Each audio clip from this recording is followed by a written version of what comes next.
প্রধানমন্ত্রী নরেন্দ্র মোদীর road show ঘিরে আজ কলকাতায় উন্মাদনা ছিল চোখে পড়ার মতন।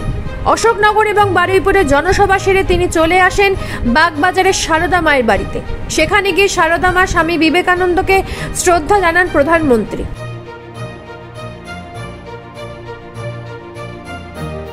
সন্ধ্যে 6:43 বাগবাজারের সারদা মায়ের বাড়িতে আসেন নরেন্দ্র মোদী। সেখানে কিছুক্ষণের জন্য ধ্যানমগ্ন হতে দেখা যায় প্রধানমন্ত্রীকে। এরপর শ্যামবাজার থেকে স্বামী বিবেকানন্দ বাড়ি অবধি তিনি রোড শো করেন।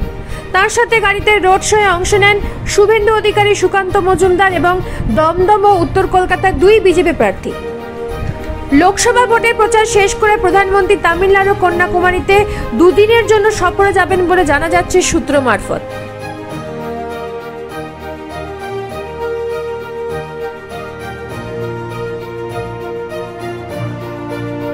কলকাতা থেকে নিজস্ব প্রতিনিধি রিপোর্ট, নিউজ প্রাইম বাংলা।